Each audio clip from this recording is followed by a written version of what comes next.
जय हिंद दोस्तों, आप देख रहे हैं my YouTube channel note trick study. दोस्तों आज आपको हिंदी में भाग 1 पढ़ाएंगे। इसमें पढ़ाएंगे हिंदी भाषा का परिचय एवं विकास। इसके साथ साथ हम लाए हैं जो बार बार परीक्षाओं में प्रश्न पूछे जा चुके हैं, वो भी हम पढ़ाएंगे इसमें और उनका MCQ कराएंगे। तो वीडियो को देरी न करते हुए शुरू करते हैं।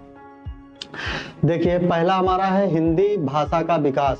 तो हिंदी भाषा के विकास में पढ़ेंगे हिंदी विश्व की लगभग 3000 भाषाओं में से, हिंदी विश्व में लगभग 3000 भाषाएं हैं, उनमें से एक मानी गई है। हिंदी को एक दर्जा दिया गया है जो 3000 भाषाओं में से एक मानी गई है। इसी के साथ हिंदी की आदि जननी संस्कृत को माना जाता है। हिंदी की आदि जननी, हिंदी किससे जन्मी हुई है? तो संस्कृत भाषा से जन्मी हुई है। अब देखते हैं अगला, हिंदी का नाम, हिंदी शब्द फारसी भाषा से लिया गया है। किस भाषा से लिया गया है? तो फारसी भाषा से लिया गया है। इसे किसने लिया था? सबसे पहले इसका नाम किसने दिया? तो ईरानियों ने दिया। किसने दिया? ईरानियों ने दिया। अगली लाइन देखते हैं, हिंदी का आरंभ अपभ्रंश से माना जाता है। हिंदी का जो दोस्तों आरंभ है वो अपभ्रंश से माना जाता है। हिंदी रूप व आकृति की दृष्टि से, हिंदी रूप व आकृति की दृष्टि से वियोगात्मक और विश्लिष्ट भाषा मानी गई है। कौन सी मानी गई है? वियोगात्मक विश्लिष्ट भाषा मानी गई है। अगला देखते हैं, भाषा परिवार की दृष्टि से भारत में 4 भाषा परिवार हैं। भारत में कितने परिवार हैं? 4 भाषा परिवार हैं।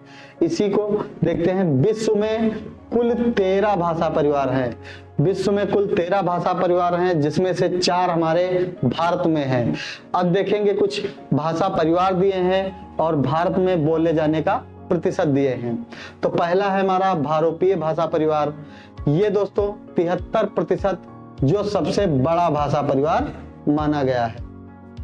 इसके बाद आ जाता है द्रविड़ हमारा 25% बोला जाता है। अगला भाषा परिवार आ जाता है आस्ट्रिक हमारा 1.3% आता है। 1.3% भारत में बोला जाता है। अगला है भाषा परिवार चीनी तिब्बती। ये दोस्तों 0.7%। ये सबसे छोटा भाषा परिवार है जो भारत में बोला जाता है। हिंदी भारोपीय भाषा परिवार से है। हिंदी हमारी भारोपीय भाषा परिवार से है जो सबसे बड़ा है और इसका प्रतिशत 73% है जो भारत में बोला जाता है। अगला देखते हैं, हिंदी की लिपि क्या है? तो हिंदी की लिपि दोस्तों हमारी देवनागरी है। सर्वप्रथम देवनागरी का प्रयोग गुजरात के राजा जयभट्ट के शिलालेखों में किया गया है। किसमें किया गया है? तो सबसे पहले गुजरात के राजा जयभट्ट के शिलालेखों में किया गया था, जिसे हमें सूचना मिलती है। फिर देखते हैं हिंदी की लिपि। अब दोस्तों हिंदी की लिपि हमारी देवनागरी है।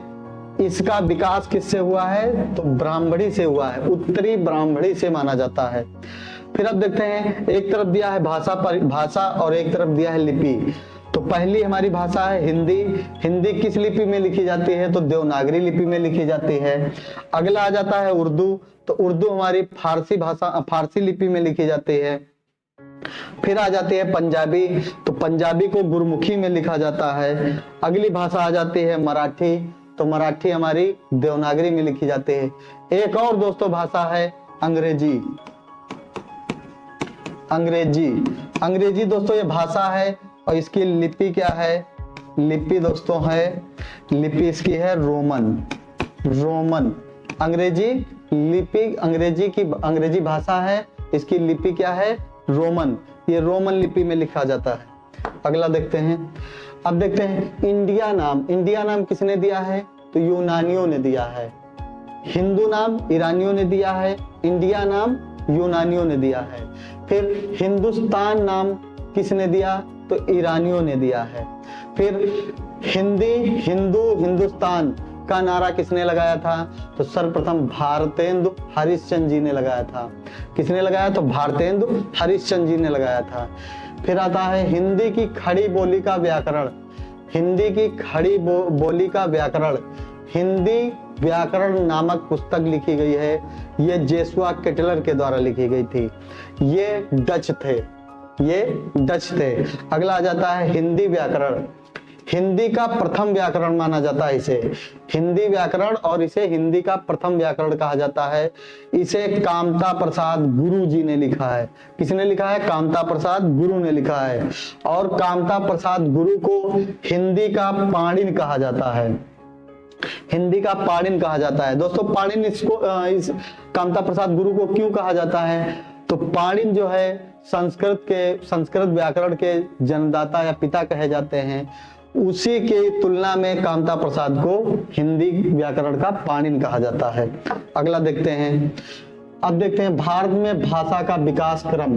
भारत में भाषा का विकास क्रम कैसे कैसे हुआ है ये बता रहे हैं। तो हमारी पहली भाषा है संस्कृत। ये 1500 ईसा पूर्व से 500 ईसा पूर्व तक मानी जाती है। अगली भाषा आ जाती है पाली, जो 500 ईसा पूर्व से लेकर के 1 ईसा तक आ जाती है। दोस्तों कहा जाता है पाली, गौतम बुद्ध के सबसे ज्यादा उपदेश पाली भाषा में दिए गए हैं। फिर अगली भाषा आ जाती है प्राकृत 1 ईसा से लेकर के 500 ईसा तक मानी गई है। फिर आ जाती है अपभ्रंश 500 ईसा से लेकर के 900 ईसा तक मानी गई है। उसके बाद अवहट आ जाती है। अवहट हमारी 900 ईसा से लेकर के 1100 ईसा तक मानी गई है। फिर आ जाती है पुरानी हिंदी 1100 से लेकर के 1400 ईसा तक मानी गई है। इसके बाद फिर मध्य हिंदी आ जाती है। मध्य हिंदी को 1400 ईसा से लेकर के 1850 ईसा तक माना गया है। फिर आ जाती है आधुनिक हिंदी 1850 से लेकर के अब तक माना जाता है। अब जो है हिंदी आधुनिक हिंदी पढ़ेंगे। आधुनिक हिंदी में भारत की पहली राष्ट्रभाषा हमारी पाली रही है। ये अशोक के शासनकाल में पाली को राष्ट्रभाषा का दर्जा दिया गया था। भारोपी भाषा की शाखा के रूप में भारतीय आर्य भाषा से विकसित है। जो भारोपी भाषा है वो हमारी भारतीय आर्य भाषा से विकसित है। फिर अगला आ जाता है भारतीय आर्य भाषा को 3 भागों में बांटा गया है। दोस्तों कितने भागों में? 3 भागों में बांटा गया है। पहला हमारा है प्राचीन आर्य भाषा, दूसरा है मध्य आर्य भाषा है, तीसरा है आधुनिक आर्य भाषा। प्राचीन आर्य भाषा 1500 ईसा पूर्व से लेकर के 500 ईसा पूर्व तक मानी गई है। प्राचीन आर्य भाषा में 2 भाषाएं निकल कर आती हैं। एक वैदिक संस्कृति है जिसका काल ये है 1500 ईसा पूर्व से 500 ईसा पूर्व तक। इसके बाद एक आती है लौकिक संस्कृति जो 1000 ईसा पूर्व से लेकर के 500 ईसा पूर्व तक मानी गई है। अगला देखते हैं मध्य आर्य भाषा। तो मध्य आर्य भाषा में दोस्तों 4 भाषाएं निकल कर आती हैं। पहले हमारी हो जाती है पाली, दूसरा प्राकृत, फिर अपभ्रंश, फिर आ जाता है अवहट।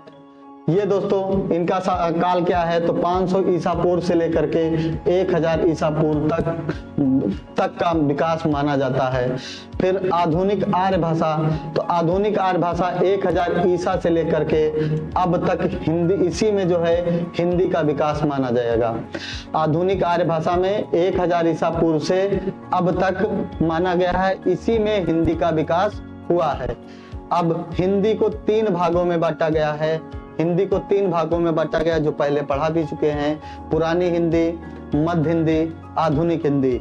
इनका ये काल है 1100 ईसा से लेकर के 1000 ईसा तक। फिर मध्य हिंदी को 1000 ईसा से लेकर 1850 तक, 1850 से लेकर के अब तक माना गया है। अगला देखते हैं दोस्तों। अब आ जाते हैं प्रश्न, हमारे प्रश्न आ जाते हैं। देखते हैं पहला प्रश्न है कौन सी प्राचीन भाषा नहीं है? तो इसमें बताना है प्राचीन भाषा कौन सी नहीं है। दोस्तों संस्कृत प्राचीन भाषा है, अपभ्रंश है, प्राकृत है, भोजपुरी नहीं है। जो आंसर हमारा हो जाएगा सी वाला। अगला प्रश्न देखते हैं मध्यकालीन भारतीय आर्य भाषा का काल बताना है। तो मध्यकालीन बताना है तो प्राचीन हमारा 1500 ईसा पूर्व से लेकर 500 ईसा पूर्व तक हो जाता है। फिर आ जाता है मध्य, तो मध्य हो जाएगा हमारा 500 ईसा पूर्व से लेकर के 1000 ईसा पूर्व तक मानी गई है। जो आंसर हमारा ए हो जाएगा। अगला देखते हैं, निम्न में से किस धातु से भाषा बनी है? तो निम्न में से बताना है किस धातु से भाषा बनी है, तो आंसर हो जाएगा हमारा ए वाला, भास से धातु से भाषा बनी है। फिर देखते हैं, हिंदी की आदि जननी किसे कहा जाता है? जननी मतलब होता है जन्म देने वाली, तो हिंदी किससे जन्मित है?